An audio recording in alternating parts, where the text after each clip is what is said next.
On Agiye, just what opportunity does he have to earn his way back to the team, and what would you look for in that Well, regard? he already had that opportunity once, so I don't know what his plans are for the future. And I know our guys are excited about a great environment in Williams-Brice Stadium next Saturday night, and can't wait to see Gamecock Nation there for it. I can remember my first year at Georgia. Coach Kirby Smart challenged the Georgia Bulldogs to come out and support that group in year one, and they packed it out and had a sold-out Sanford Stadium. And what an amazing experience that was for so many people that were there that day, and especially a lot of the recruits that were there that day that led to what you see that program is doing right now. So every day matters, every opportunity to be in Williams-Brice Stadium matters, and we need Gamecock Nation to show out next Saturday night. Oh, welcome in to the latest episode of that SEC podcast. I'm your host, Michael Bratton. I go by SEC Mike on Twitter. And we're here to finish the week strong. Got a lot of news and notes all across the SEC to get to. And of course, we got 3 spring games. If you missed it on the last episode, Kentucky, Auburn, Texas A&M, all playing here on Saturday. So there's going to be breakdowns of those games. Once those games come to conclusion, we'll be talking about those. May have a little Sunday edition come out, thinking about how to do that, because also we've been teasing it. Reached out to Matt Lindeman, the odds makers over at WinBet, who he told me Tuesday for the SEC East over/under win totals would be out, but they've updated that. That's coming out Friday. So next time you hear Cousin Shane and I on the show, should be Monday, we'll be breaking down those SEC East over/under win totals. But hey, like I said, let's get on with the show, because this is going to be a jam-packed episode, lots of news and notes all across the SEC. And let's start in Tuscaloosa. On the last episode of the show, we touched on Agiye Hall and the fact that the talented receiver no longer listed on the Alabama online roster, suspended from the team. Nick Saban has confirmed that, and pretty interesting kind of cryptic response. Nick Saban clearly pissed off about what's going on here with Agiye Hall. So let's kick it over to the Alabama head coach.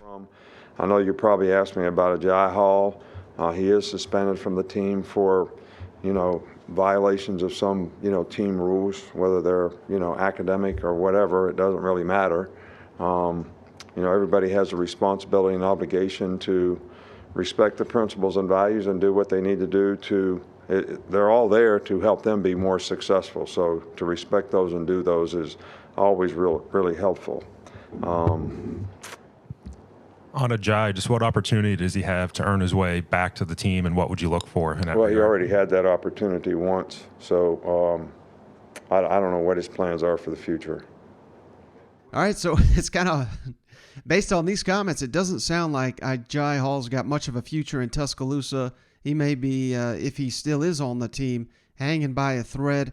He's kind of been sending out more cryptic tweets online that suggest that he doesn't know anything about this, but that's hard to believe. So, hey, there's a couple teams in the SEC. I'm looking at you, Arkansas. I'm looking at you, Florida. Hall's a Florida native. You got to think that potentially these teams are going to throw him a lifeline, because he's a very talented player, just hasn't worked yet at Alabama. And, let's not write this guy off. He's only been in college for a little over a year, so unlimited potential for the former 5-star, but to me, doesn't sound like it's going to be in Alabama. But one guy that's kind of the complete 180, another touted prospect that has yet to see his time shine, but that could be this season, is Trey Sanders, the running back, who he got in a car accident, very serious here a long time ago, but he has battled back. And Nick Saban, these were some pretty high praise here from the greatest coach of college football history on just how proud he is to see Trey Sanders work his way back and have a pivotal role in the upcoming season. So this is going to be just another weapon. I know we're hyping up Jahmyr Gibbs and everything he potentially brings to Alabama. Let's not forget about Trey Sanders, who's got a little Alvin Kamara in him. So let's kick it over to Nick Saban on Trey Sanders and his journey to come back. Hey, Coach, what was the message that you wanted to get to Trey Sanders last season when he was recovering from his injuries, last offseason, excuse me? Well, Trey's done a remarkable job to overcome all the adversity that he's had to overcome. I think the big thing that we tried to do was be positive, with Trey, because it was an uphill battle for him, and there was times where he would get a little frustrated, but all in all, he was extremely positive. He worked hard. He went through, tons of difficult days because he had to fight through a lot of not only injuries, but the pain that went with those injuries and rehab and coming back. And never probably been more proud of a guy for the way he fought through all that. He was able to contribute last year, and when he scored the first touchdown in the Miami game, I was like, it doesn't get any better than this, just my thoughts for him. So, and he's had a good spring and doesn't seem to have any reoccurring problems. That's just the way things roll at Alabama. One 5-star shown the door, the other on a road to redemption to prove that he is worth the hype. So it'll be interesting to see what kind of role Trey Sanders has next season. But that's one guy that I think is being overlooked this offseason. Could have a huge role for the Crimson Tide this fall. Next, let's kick it on down to Athens, where spring football continues to roll on for the defending national champions. Haven't been able to say that in 41 years, but the crown belongs to the Georgia Bulldogs, and it certainly sounds like the keys to the starting quarterback job, despite rumors and speculation, and for some reason Carson Beck and Brock Vandergriff getting all this reps with the first-team unit, Stetson Bennett's got a firm grasp of the offense down there in Athens, according to Kirby Smart, and he even, he seemed a little bothered that people were even questioning that. So just as soon as we thought there might be some quarterback drama down there in Athens, Kirby slams the door shut on that. Yeah, I don't, y'all made a big deal out of that. It's like everything is blown out of proportion. I mean, I'm challenging him to do exactly what every player's challenged to do, right? Be the best leader, go to class, make good decisions. I mean, that's not real far-fetched for anybody, but somehow it gets spun into Stetson's like in this doghouse or something. I didn't say any of those things, so I think it gets misled and like misconstrued, because when I challenge somebody every day. So Stetson is really he's taken on the role we've asked him to do. He's been a good leader. He's playing the best football he's played since being here, and he continues to get better. So I mean, I want to see him continue to do that, and I want him to continue to get reps so he gets growth. But getting those other two guys reps is critical too. So we do a lot of strategic work on reps to make sure those guys are getting better and getting opportunities. So interesting comments here. I mean, hell, I'm trying to rack my brain of a quarterback that has kind of gone through more highs and lows than one Stetson Bennett in his entire career. And I just, from walk-on to transfer to national champion. And there was, of course, the rumors and speculation that Georgia was in on Caleb Williams. So, hey, the journey for the mailman continues, and who knows? I mean, could you imagine being a walk-on, transferring down a level, coming back, and winning 2 national championships for a program that hadn't won one, like I said, in 41 years? That is what is in front of Stetson Bennett. And hell, if he does it, we got to build a statue to this guy, don't you think? So, Kirby, I don't know, maybe he's tested him a little bit, his mental toughness here this spring, but based on those comments, clearly this is Stetson Bennett's team, and they're only going to go as far as he can take them this fall, as the defense, which is still uber talented, but being completely rebuilt. Dan Lanning, of course, off to Oregon. So Georgia, they're only going to win the SEC and the national championship once again if Stetson Bennett can lead them there. At least that's my take on it. But 2 players that he's going to have a lot of help from here. Ladd McConkey, who just had his breakout season. And I got to credit my man, Rusty Manziel, who leading up to last season, he pegged Ladd McConkey as someone to keep your eye on as a breakout candidate. I didn't know who the hell the guy was. And yet here we saw last season, I mean, he was one of the most valuable, arguably the most valuable receiver for the Georgia Bulldogs. And now he's coming back, only a redshirt sophomore, I believe, is Ladd McConkey. But how will he continue to progress in this offense, this pro-style attack that needs these slot receivers that'll do all the dirty work but make big plays as well? And then the other guy that you keep hearing all the buzz about, Jalen Carter, who these comments made famous by Daniel Jeremiah of the NFL Network, just drooling over all the defensive line talent that Georgia is going to be putting into the NFL draft here in the upcoming weeks ahead, and notes that the best defensive lineman Georgia had last year returning to college because he's still got one season of eligibility, and that is one Jalen Carter. Kirby has kind of harped on the fact that Jalen Carter, he needs to step up. He needs to be a leader. He cannot just be, just someone oozing with talent, as he calls it. He's got to take that next step. So here's Kirby on two of his most valuable players returning this year, Ladd McConkey and Jalen Carter. Yeah, he's much more confident. He makes a lot of plays. He made some plays in the scrimmage the other day. He's tough. He's elusive. He plays really hard. He's what you want in your program, because every play he gives you everything he's got. There's like this level of consistency with Ladd that you know you're going to get his very best every day. If anything, you have to be careful how hard you work him, because he'll do exactly what you tell him to do. He'll run himself until his tongue hangs out and he loses his juice, because he's certainly better with juice. Just consistency. I think he and I have talked about stamina, and he has flash plays, and he's really athletic, and just playing with consistent effort, because the talent is just oozing. It's a matter of, can he play every play with maximum intensity and be able to sustain. He was in a 3-man weave triangle last year, and it was easy to sub him because you weren't having a big drop off when he went off the field. We need him to play more snaps this year. We need him to be on the field. We need him to be active. We need him to be able to play first, second, third in a row, not first, second, and then some thirds. So can he do that? Can he go through all-season workouts and put himself in a position to be like Trevon from a stamina standpoint? And Devontae worked so hard in practice that Devontae could play any number of snaps and still be fresh. We got to get Jalen to be able to do that and lead, set an example for the other players.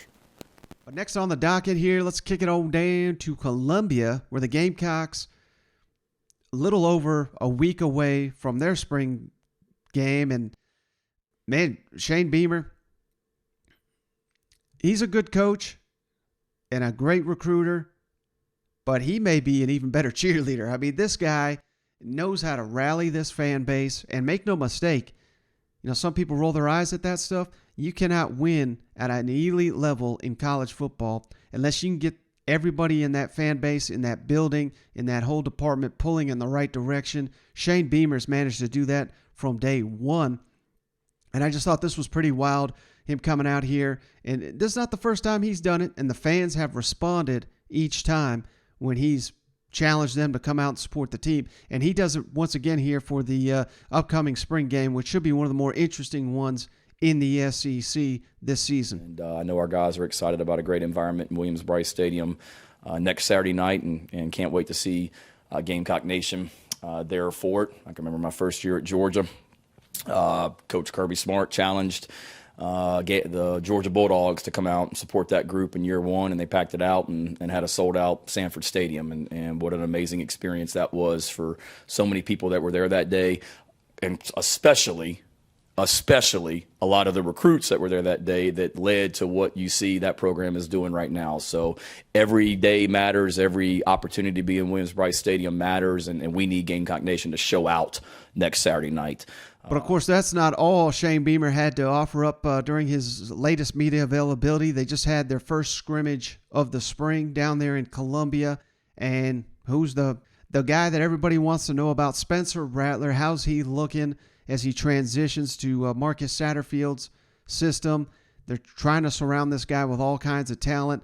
I just did the Locked On Gamecocks podcast with Keith Allsap. If you're a fan of them, go check that out. Outstanding stuff from Keith as always, but he's got me convinced on all the weapons that they are racking up there in Columbia to surround Spencer Rattler with. How's the transition going to Marcus Satterfield offense? Here's Shane Beamer. With the offense out there. Yeah, Spencer was good. It was good to see him because for the first time he was in a scrimmage setting where we're signaling in plays and he's having to communicate in the huddle and the coaches aren't out there and there's SEC officials all around him. And I thought he was great. He didn't look like a guy that was lost out there by any stretch of the imagination. Certainly there's some plays he would like to have back. There's no doubt about it. We've got to continue to make sure that the guys that he's throwing to are making plays, for him as well. But I thought he did a good job of commanding the offense and operating and we all saw the areas, players and coaches, where we have to be better at, and it was a good learning experience for all of us on scrimmage number 1. And then last little nugget here that I picked up on, I thought this was pretty interesting.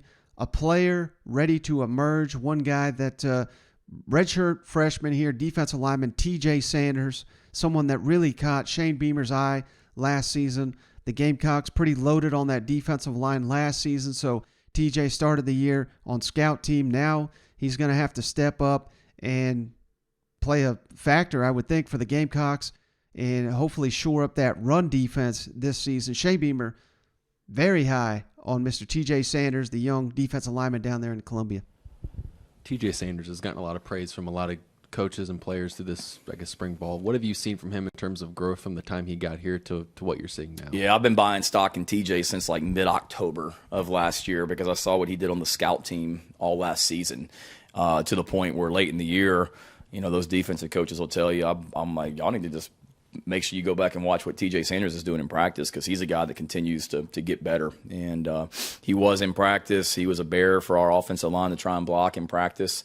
Last year, he and Jakeem Green were our 2 scout team defensive tackles in practice. So it was great for our offensive line because they're going against those 2 guys each day. But it was great for, you talked about TJ specifically because he really worked to get better last year.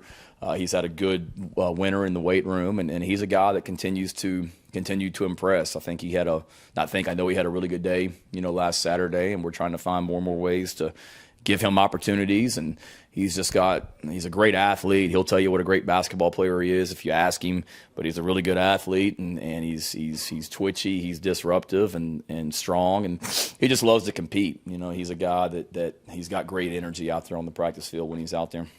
All right, next team, let's kick it on down to Fayetteville. We're saying Pittman met with the media here. They also had a scrimmage.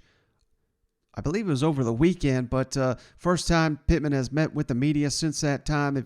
They've had another practice in the books. But one guy that, I cannot wait to see in a Razorback uniform is Drew Sanders, the former 5-star recruit from Alabama, transferred in this offseason, and with Grant Morgan and Hayden Henry off to the NFL, going to need someone to step up there next to Bumper Pool, who decided to come back for another season in Fayetteville. And it certainly sounds like Drew Sanders is fitting that bill.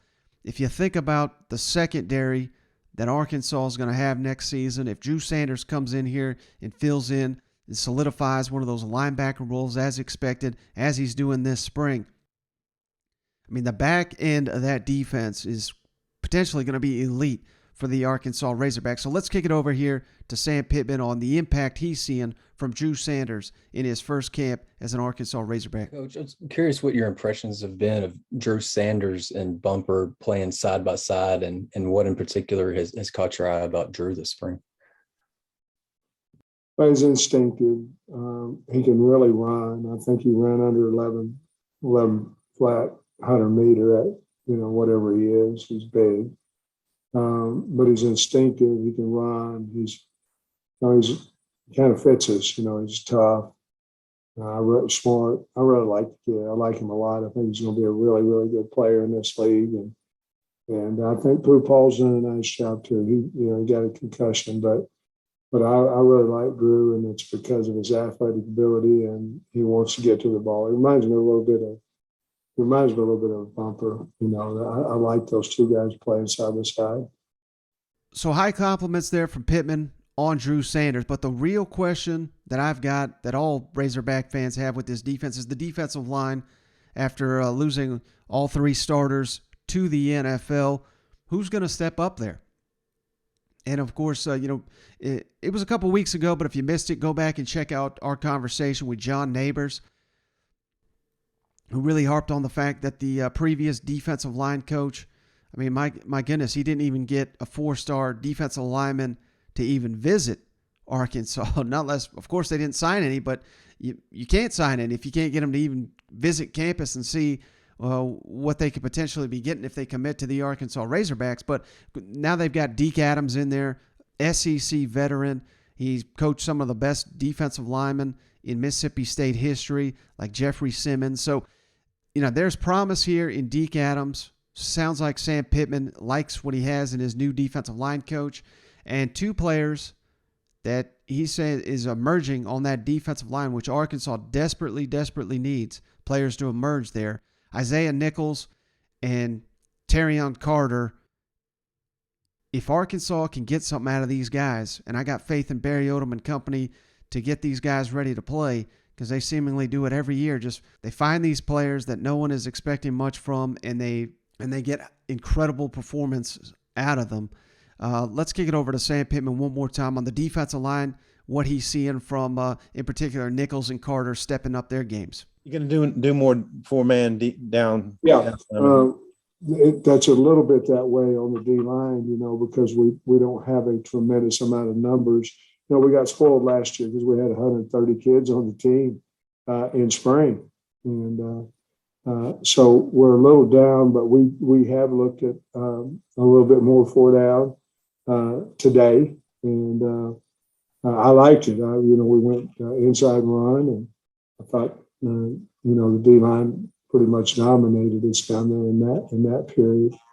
And that's not to say I'm not worried about our O-line. I don't want that to be a headline because we're going to be fine up there. We got, guys that's proven they can play in this league. But I do think the D-line, for the first day, I was talking to Barry on the practice field, for the first day of those guys playing an assortment of fronts, whether it be 4, over, under, 3-man line. I thought they did a really good job with it. And I think the rise of Torian Carter, has allowed us to get in that 4-man front faster. I think him and Nichols right now are playing the best of those 2 of the entire defensive line. And last little note here on the Razorbacks, just wanted to make this a little housekeeping note here. A couple of transfers this week out of the program. Lucas Coley, who I believe was battling for 3rd-string quarterback there, he's off to the portal, as is defensive lineman Mateo Soli,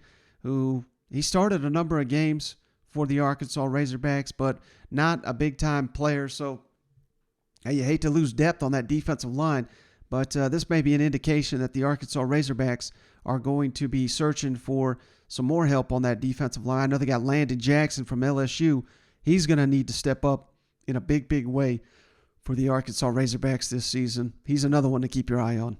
But sticking in the SEC West, let's kick it on down to Oxford, where, of course, we got one of the biggest quarterback competitions in the conference taking place. The Southern Cal transfer, Jackson Dart, the presumed favorite in that battle. You got Luke Altmaier, who played in the Sugar Bowl. He played against Auburn. He didn't look spectacular by any means. Looked like, certainly, I mean, it's unfair to even probably say this, but the offense took a huge step back. Of course, he was replacing Matt Corral, who's probably going to be a first-round pick, and had he stayed healthy, was probably going to be a Heisman finalist. So, of course, a true freshman stepping in, there's going to be a huge drop-off. How far has Luke Altmaier come this offseason is going to determine how realistic, how tough of a battle this really is with Jackson Dart, who's got loads of potential. So let's kick it over to Lane Kiffin. So he gives a brief update here on the quarterback battle. I mean, I know it's kind of coach speak. Both guys have made a lot of plays, and it's a good competition without getting into too much depth. Probably, Jackson's made more plays down the field, but he's made more mistakes too, kind of big little, where Luke's been a little more consistent that way. Probably what would happen, knowing one guy's been in the system longer. So we'll see. So not a ton there from Kiffin, but we do actually have comments from Zach Evans, the new running back down there, transfer from TCU. He gave a lot better comment, I thought, when asked about these quarterbacks. Let's kick it over to Zach Evans real quick. Both of them boys got a rifle connected to their arm. So I think they switch. Now, I can't speak much about their situation, but they switch. Some go with the ones one day, and then with two the next day, and then sometimes we just alternate just to see who's going to be hot. Then once they get hot, we get it rolling like that. Now, back to Kiffin. I mean, this man is still – he's got a love affair with Michael Trigg, the transfer tight end from Southern Cal. And interestingly enough, this is Jackson Dart, Michael Trigg. These are two players Zach Evans himself said he helped recruit to Ole Miss. Zach Evans came first and really got this portal ball rolling here, so to speak, in Oxford. So credit Zach Evans for doing everything he can to surround himself with some elite talent down there in Oxford. But Lane Kiffin just continues to praise this Michael Trigg. Looks like a grown man out there who I believe he's got 4 years of eligibility remaining for Ole Miss after just playing one season at Southern Cal. And then possibly getting some big additions here in some early enrollees. Kayshawn Judkins, a running back, and defensive back Davison Agbeninson.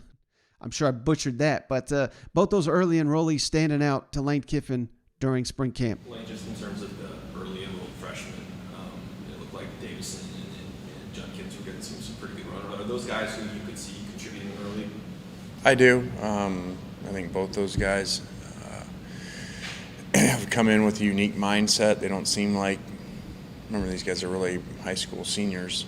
They don't seem that way, and so whenever you recruit guys, you see how they are as players, but you're not really sure how they're going to be maturity-wise once they get here. So they've done a good job learning things and are going in there and playing with the ones. Trigg made some real circus-like kind of grown man catches on Saturday in that scrimmage. I know we asked you about him last week, but what are you seeing from Michael Trigg? How's he going to fit in that offense? Yeah, he's just a unique skill set, and you know, Knox was here and we were talking about it afterwards, and you just said grown man catches, and I was trying to describe what it looks like. It's kind of like, you know, when the older guys play with the younger guys, you know, and there's the guy in high school playing with the junior high kids. That's kind of how he plays. He's not necessarily faster and quicker than everybody, but his ball control and his length, he's just, you know, it looks like he's, even though he's younger than them because he's a freshman, it looks like he's older than them, you know, playing with younger guys. It's very unique. And speaking of Zach Evans, you know, this is someone that should fit right into this Lane Kiffin offense and poised to have a huge, huge season. He's got something to prove as well, coming from TCU. All SEC fans should know the Zach Evans name, the saga there. Texas A&M, Texas, Georgia, Tennessee, all these schools. I believe even Alabama was battling heavily for the former five-star running back, and I believe he was the one that signed with Georgia, and then he had to get out. He's trying to get out of it, and there was so much drama there. But you know, he had some solid seasons at TCU, but now he's got to prove it at a different level, following Gary Patterson retiring there at TCU, and that is something kind of Zach Evans hit on. You know, he feels like he's got something to prove. Feels like he was underutilized at TCU. And I threw in this last one just because I thought it was hilarious. But the tempo that they run there in Oxford, something that Zach Evans has never been a part of. So that was probably the biggest learning curve to playing in Oxford. You feel any expectations on you? I mean, in terms of what you've done at TCU and bringing that here? I don't feel a ton of bunch of expectations, but I feel like it's a big difference. I feel like I got a point to prove. A lot of people feel like the competition in Big 12 is weaker, so I just want to show that I can be able to adapt. Stat lines kind of varies all over the place. Now, me personally, I feel like I was underused. Not a knockoff against them, because not saying they don't know what they're doing, but I just feel like I could have did a lot more, could contributed a lot more to the team. It's been tough adjusting to the tempo. I know Ole Miss runs a different kind of speed. Now, that tempo is something serious. I'm not used to going that fast. So at TCU, we did kind of tempo, but it was kind of like slowed down, you know, in the game. But here, I think it's every 30 seconds, like, yeah, that tempo. You generally my biggest thing, they was just pushing me to get back up and keep going. Because after I got hurt at TCU, I was out for 6 months. So my biggest thing was getting back in shape. So their biggest thing for me was to just get up, and keep going, keep pushing, keep running. Well, speaking of going fast, last team we're going to touch on here, the Tennessee Vols, is kicking on down to Rocky Top, where Hendon Hooker, for the first time, met with the media for the first time this spring. And what a difference a year can make. And that's no exception for Hendon Hooker, who, from what I'm told, he basically won the job in the spring. And how did Josh Heupel reward him? Went out and got Joe Milton. And, of course, Joe Milton was named the starting quarterback leading up to the season opener against Bowling Green. Now Hendon Hooker is the man on Rocky Top. Could have made that jump to the NFL, came back to improve his game, to improve his stock in the NFL eyes, and to accomplish a lot more in this Josh Heupel offense. And based on his comments on Thursday, Hendon Hooker is doing everything in his power to make the most of his opportunity when it comes to spending time in the facility, putting in the work behind the scenes. And, one underrated aspect, just having a better understanding of when to get down, when to throw the ball away, when to slide. And, yeah, again, that's kind of coach speak-esque type stuff. But just look at Ole Miss. And last season, we were talking about Matt Corral. He was such a good quarterback, he was able to lead Ole Miss to a 10-win season. But because he failed to slide, because he was taking so many hits, in particular this Tennessee game, I mean, he ran the ball, I think, 25 times, something like that. That's going to take its toll on you, particularly when you're running so many snaps that Ole Miss and Tennessee do. Hendon Hooker has got to save himself, because you cannot sacrifice yourself if you're going to have a complete season here for the Tennessee Vols. This is a very important lesson. And if I'm Josh Heupel, I'm telling Hendon Hooker to study Matt Corral and how last season, at the tail end of it, he just wasn't his full 100% towards the tail end of the season, and it was evident by the drop-off in Ole Miss offense. So let's kick it over to Hendon Hooker on what he's working on this spring to be a better overall player. Can you kind of talk about what you've been going through to, limit the wear and tear on your body, I guess? Yeah, I'm getting a lot of, you need to slide, you need to throw it away. But I really just have a passion for the game to just give my all in every play, and that's really the only reason why I don't slide. But I'm definitely going to get some sliding in there for sure. Just taking hits off my body is good, not only for myself but the team. They know that I can rock and roll every day, bring that same energy and juice. So I'm just trying to stay healthy is the main goal there. Some have you as a dark horse Heisman candidate going into this season. What do you feel like it would take for you to reach that potential? Honestly, right now, my thoughts are on finishing spring ball and winning ball games, honestly. I feel like the accolades will come later. And when we talked to Coach Hosley last week, he basically made it sound like you're living in the complex. How much time do you spend a day? What's a typical day like for you during the spring with practices? Probably about 8 hours. Definitely in here about 8 hours a day minimum.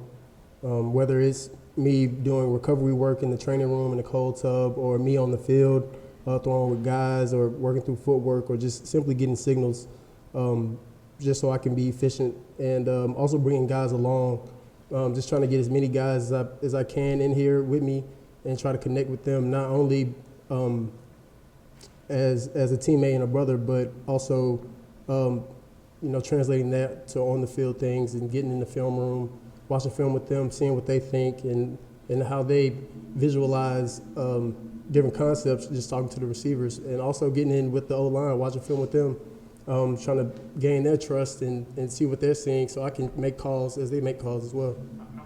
And then we've previously featured some Josh Heupel comments on Jalin Hyatt and why we continue to harp on him, former touted prospect, probably the fastest player on Tennessee's team, but he's just failed to put it all together. And Josh Heupel seeing it from him. Now Hendon Hooker seeing it from him. Hendon Hooker, his best friend this next season, very well could be Jalin Hyatt. I know he's got Cedric Tillman there, and it may soon have Brew McCoy. But for this offense to go to that next level, they need Jalin Hyatt to take that next step. And it sounds like he is, based on Hendon Hooker. What have you seen from Jalin Hyatt so far this spring? Just him trying to increase his level of physicality. Yeah. It's almost like night and day. Hyatt is a speed guy, and he loves to make moves up in field. So just getting him the ball and keeping his confidence high has been something that I've been trying to do, and something that I'll continue to do because his confidence level is going through the roof, and his game is elevated to a whole nother level. So I'm proud of the work that he has put in and the work that he's going to put in to improve his game. But it wasn't just Hendon Hooker. I mean, Jalin Hyatt also met with the media here on Thursday, and interestingly enough, love anytime we get these transparent comments from these players. He maybe wasn't all he fully bought in. He talked about not being at the right weight, not being ready for the rigors of the SEC, particularly in this offense. So Jalin Hyatt on basically admitting his focus wasn't where it needed to be, and studying Velus Jones Jr., who basically was a non-factor. Now, very well could play himself into a second or third round receiver in the upcoming NFL draft in just one season under Josh Heupel. Make no mistake, this is a money year for Jalin Hyatt, and if he cannot put all the pieces together now, he never will. And it certainly seems like the light has turned on for Jalin Hyatt. Hendon talked about just the fact that you've been in the facility so much, and Coach Pope talked about that as well. Just talk about how you've adjusted your schedule and just trying to stay here more and to be more involved overall. Yeah, I had to look back last season on what I did wrong. That was like the biggest thing I had to do. I had to meet with Coach Pope and Coach Burns when he was here, and just try to change everything that I did last season, because obviously it didn't work. So we got back to the planning board. I try to stay consistent and coming in here 24/7. Getting on judge, film, just things like that, just to better myself and better this team. You referenced kind of having conversations about what went wrong last season. Is that hard as a player to sit back and kind of accept that there were things that went wrong or were done wrong?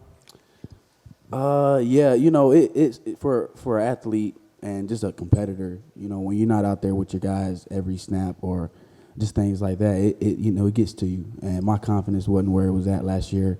And Velus, he helped me along. When he took the slot position, he brought me with him, and I was just learning from what he did in this offense, and I was struggling with it last year, and he wasn't. So I had to take a step back, just look at how Velus run his routes, just a lot of things that he's done here at Tennessee, and that's what I've been trying to do. So I text Velus every time, show him film, and he's been helping me through this process. And last little bit here from Hyatt, a little bit of a mutual love affair here. He seems just amazed at the work and the effort that Hendon Hooker is putting in behind the scenes to be the leader of this Tennessee football team. How much more confidence have you seen in Hendon Hooker this spring, and also the connection that you two are able to work with now as well? Yeah, that was one thing. Right after the Purdue game, I think we were up here, I want to say a week later, and just me and him just running routes one-on-one, just route, ball on air, just trying to get the connection between us. And I'm very happy of what Hook has been doing. He's in here 24/7. Every time I come in here, he's already in here.